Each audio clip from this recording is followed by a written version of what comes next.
Hi there, folks. I'm Dick Symmes, and we're in Bedford, Massachusetts on a nice, warm February day.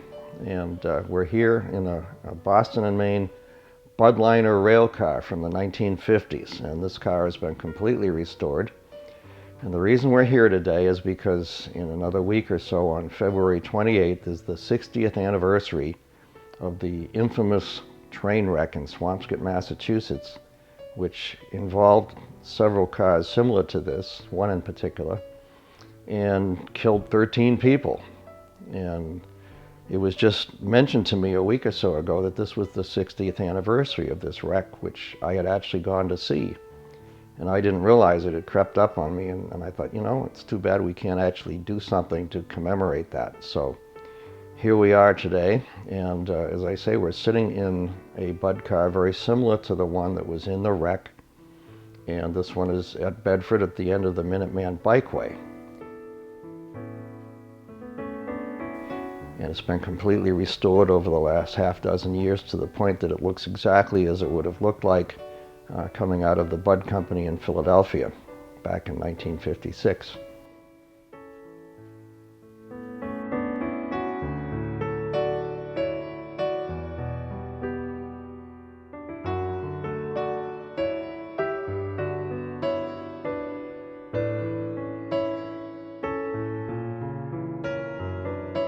Bud cars, or Budliners as they were known, were really rail diesel cars, and they had an abbreviation for that, which was RDC, but most people just called them Bud cars. They were individual streamlined railroad coaches and sometimes combination coach baggage cars or baggage mail.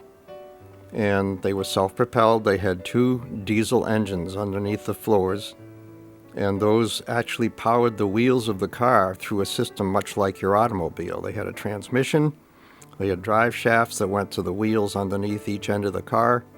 They were much like the automatic transmissions in your automobiles today.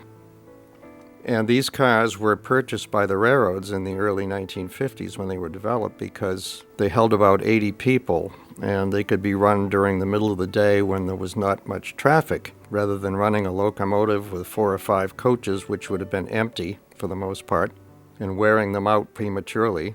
These cars could be sent out in 1s, 2s, 3s, whatever, as demand called for during the length of the day. In other words, you'd have a big commuter rush in the morning, then in the midday there'd be almost nobody, and again starting in the late afternoon you'd have the outbound commuter rush where you'd have 4 or 5 cars.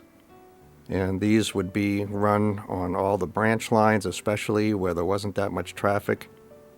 You had them pretty much going all over the Boston and Maine system. And before they were done, the B&M had more of these than any other railroad in the country. I think there were 109 altogether. They were very well equipped with both heat and air conditioning. They had large picture windows. Originally they had pull-down shades, but those were eventually done away with because they got damaged, and so they finally decided to put in tinted glass and do away with the shades completely. They were bidirectional. There was a throttle and brake system at each end of the car, and the engineer simply had to take the handles from one end and walk to the other. They didn't need to be turned around. They also had a capability of using them in groups of 2, 3, 4, as many as 10.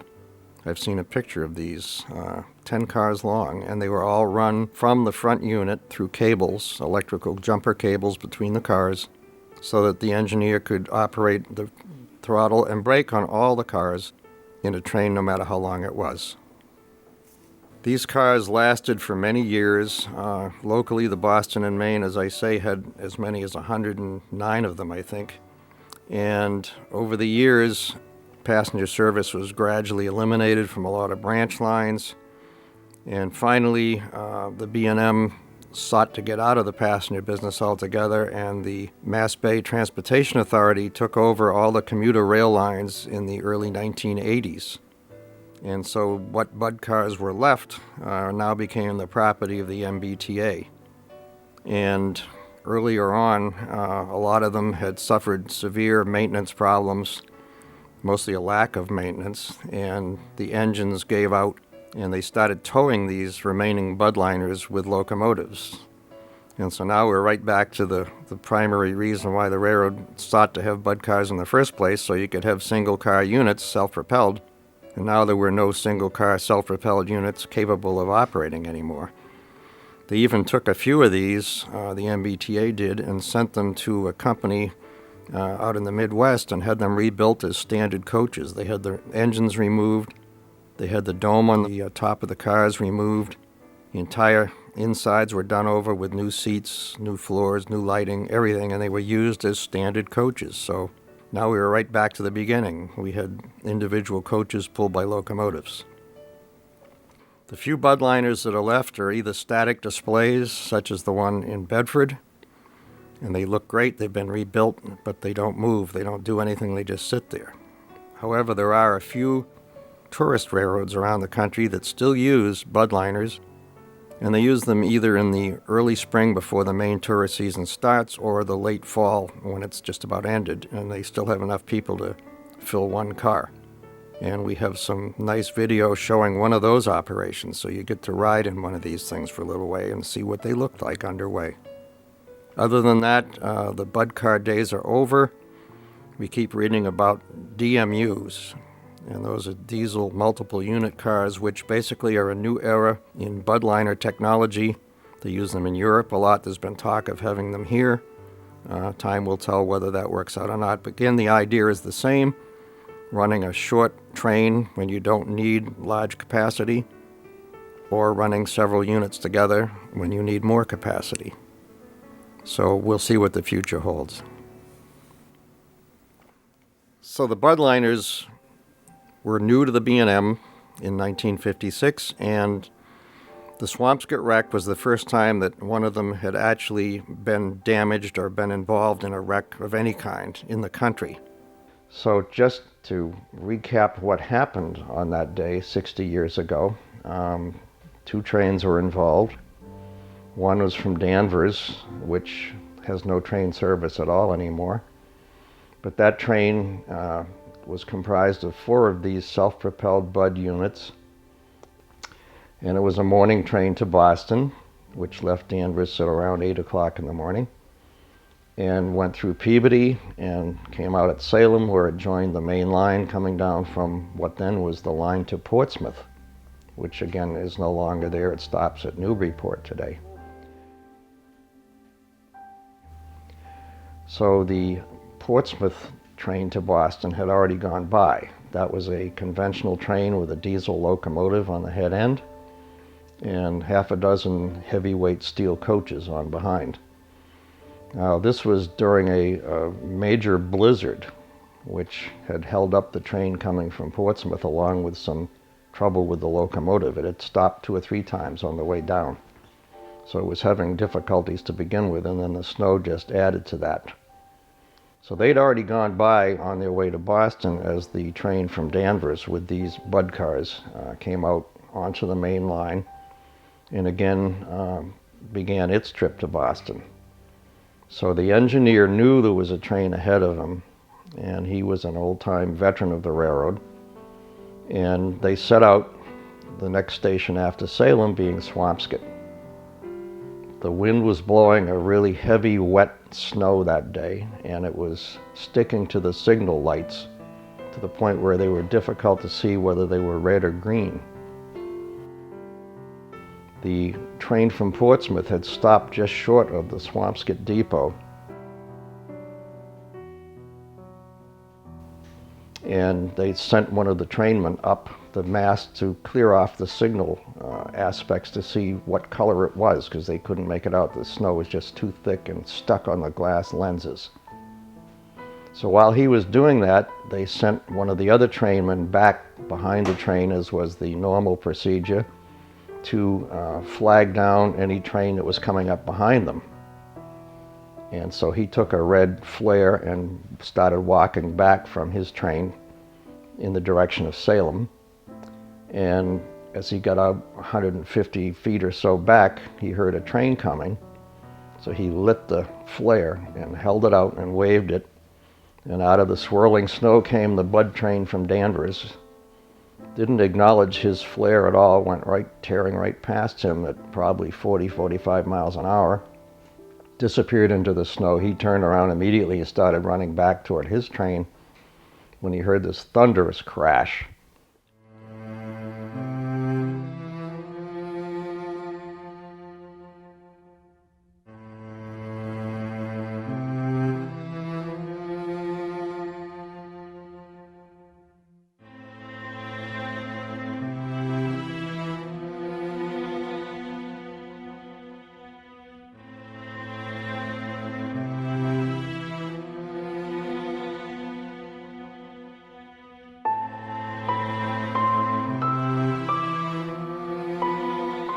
The 4 Bud cars from Danvers had run into the rear car of the stop train from Portsmouth.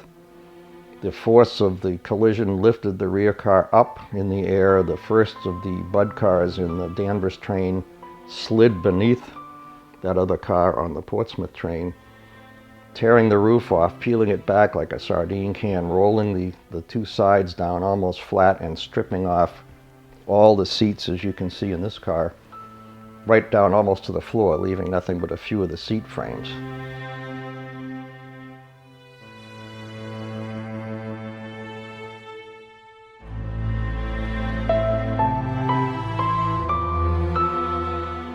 And the car was full of people, and all of the 13 victims that were killed died in that car.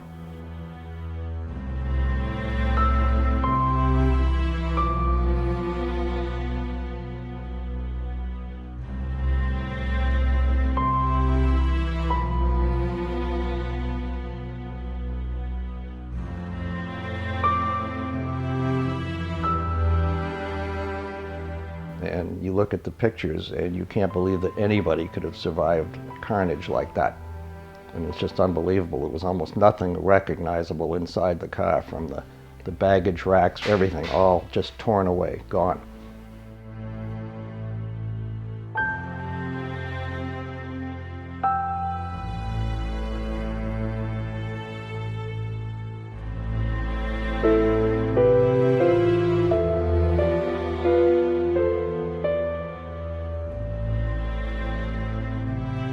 So with that, immediately all the emergency personnel were called, and the fire department and police and everybody arrived quickly on the scene. And from the stories that were told, the carnage was unbelievable. People were decapitated, cut in half, arms, legs torn off, just terrible. And the railroad immediately sent wrecking crews to come out and try and begin to clean this mess up.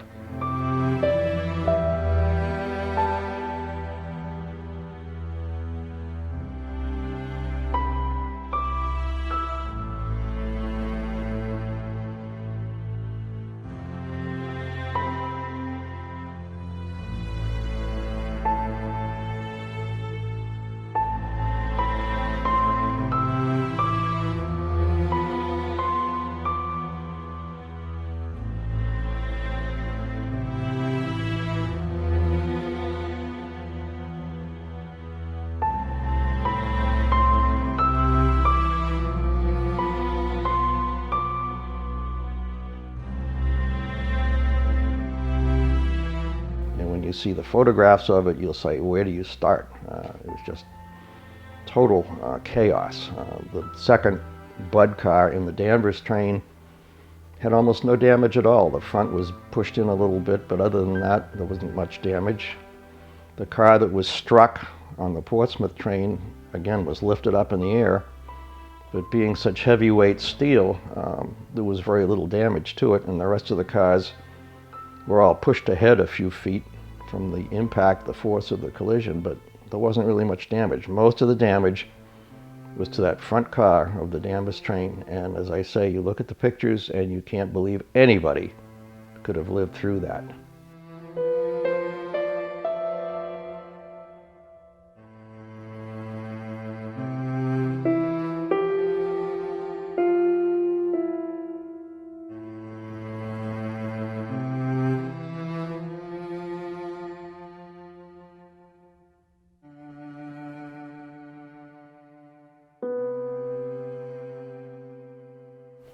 Now, we were 14 years old at the time, and we saw this on television.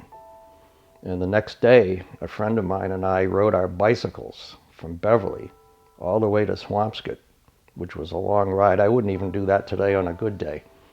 And there was still snow on the ground, and we actually tied pieces of clothesline rope around the rear wheels of our bicycle like tire chains on a car. And we rode all the way. It took us a couple of hours to ride to Swampscott. And when we got there, most of the wreckage had been picked up. And I think they were even running trains through there again. But there was still a lot of pieces and things lying around, including the first 20 feet or so of that front bud liner. And that had been compressed into a bale of steel, probably 5 feet thick from front to back. The rear wall of the engineer's compartment and the front of the unit itself were practically kissing each other. They were just compressed like an accordion, right one against the other.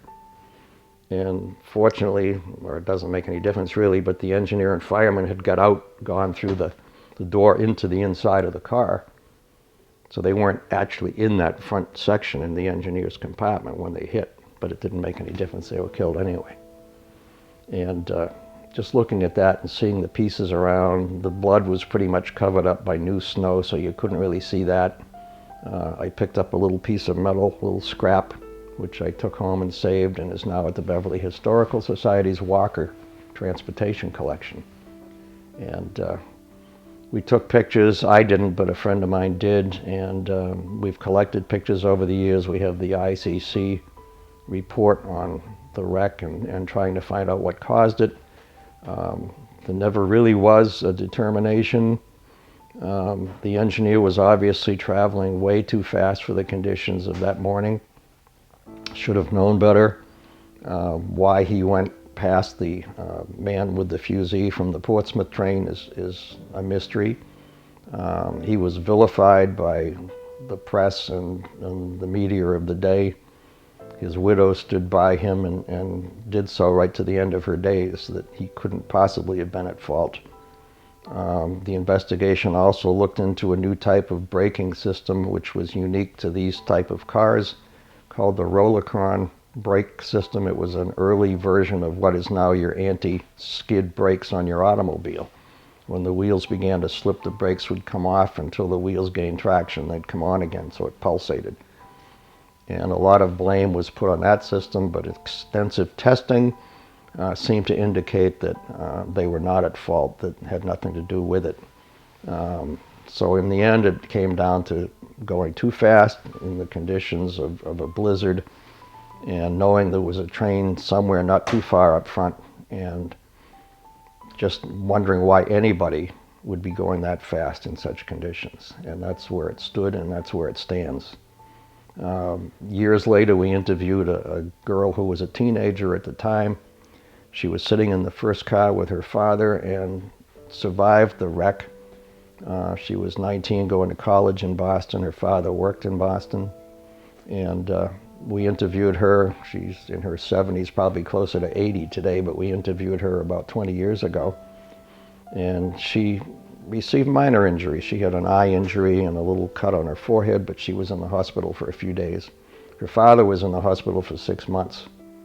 And she told me that he never again in his life rode a train, ever. She said she rode to Boston after that when she went to work, and always rode in the middle of the car if it was one unit, and if it was more than one, she rode in the middle of the train. And I know a lot of other people did the same thing. Even my mother wouldn't ride anywhere near the front or the back of a single car. And if it was more than one, she'd ride in the middle car somewhere. And that was something that most people did. One other interesting aspect of the story of the wreck was that later on that morning, the railroad had sent a train out to pick up survivors and people that hadn't been injured and take them into Boston. And they were involved in a second rear-end collision in Revere, right near the Chelsea border. And fortunately, they were going very slowly, about 10 or 15 miles an hour, and they just had a slight come together, which sent a few people sprawling onto the floor, but that was it. But that's been almost forgotten in the tragedy of the wreck a few hours earlier out in Swampscott. But I would think that if I had survived that and got on a second train and had a come together with that one, I might think about not riding a train again myself. So there in a nutshell, we have the story of this Swampscott wreck, and we have lots of pictures to show you. And we hope that you've enjoyed looking at this and hearing about it, because 60 years is a long time, and most people today weren't even born when that happened. So again, we're glad to be able to present this to you, and we hope that you enjoy knowing about it. Today, if we look at the site of the wreck, it's almost impossible to believe that something of that magnitude happened in a quiet residential neighborhood. There's been a lot of new construction, new buildings where the Essex Oil Company used to be, which was a lot more open in those days. But there is, however, a back lot which is right against the railroad tracks. And if you stand there and look across the tracks, the houses in the background on the other side are almost identical to some of the ones in the pictures, because they haven't changed at all. They're still in the same spot. You can see the same gables, the same dormer windows, the same garages. They're all there. And other than that, unless you're in your 70s, you really don't remember any of this.